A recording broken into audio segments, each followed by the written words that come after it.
Hi, I'm Sarah from The Upcoming. Such a pleasure to have you here with us in London.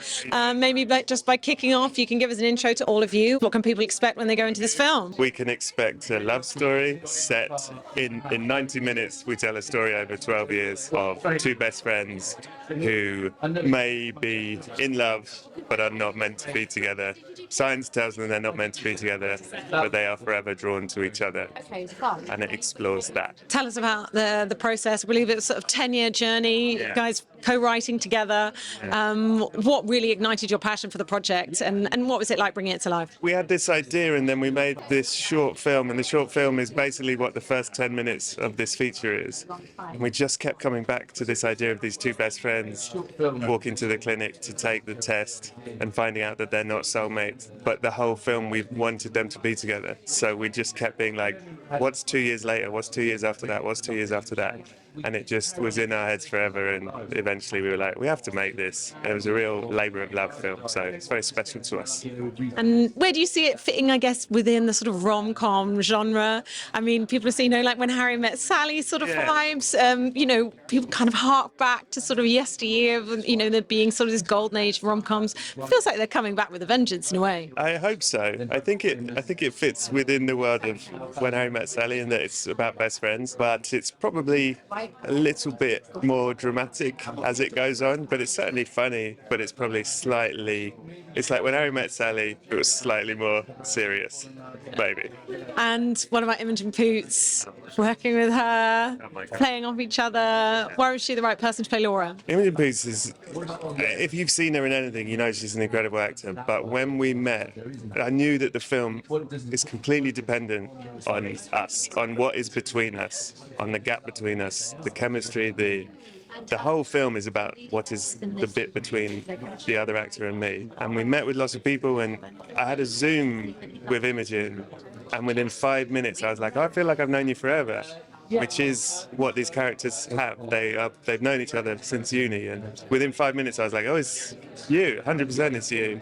And I called Will and I was like, it's Imogen Poots. I mean, it has to be Imogen Poots. We have to get Imogen Poots. And it was right. I was right. I mean, she's amazing in the film, and an incredible acting partner, and completely giving and present and wonderful. And the film's so fucking vulnerable for both of us, and just very safe with each other. It was very nice. What was the shoot like itself? Was there a lot of improv? Were you sticking to the script? Did you have a favourite scene? Anything go wrong? It was a very tight, difficult shoot in terms of we had, I can't remember the numbers, let's say we had 25 days to shoot 29 locations, and it's set over these time periods, so there's time changes and there's costume, wig, makeup changes, so it was difficult to fit it all in, but we did because everyone was amazing. And in terms of improv, our thing, and I love to do, is we shoot the scene is good. Once the scene's good, then you do an improvised version of the scene, and anything that is worth keeping, we keep.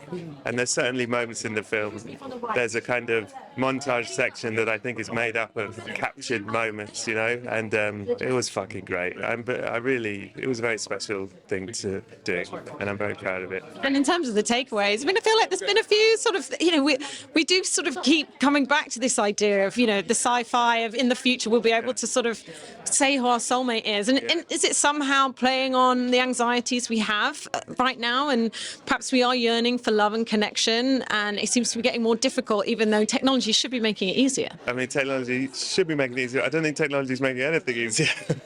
I think it's like all these things. It always comes down to basic human connection. I think that's all people really want, and they forget that. I forget it. We all look at our phones all day, and you realise you take one day off your phone, and you're like, oh, I've had a great day.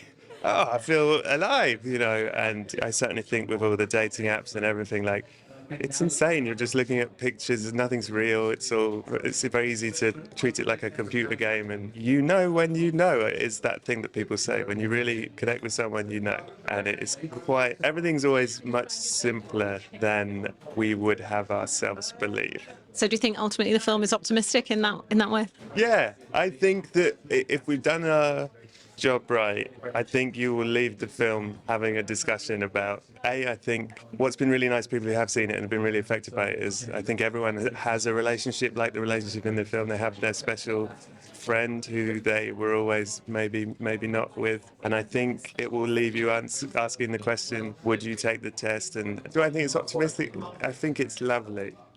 I think it's bittersweet.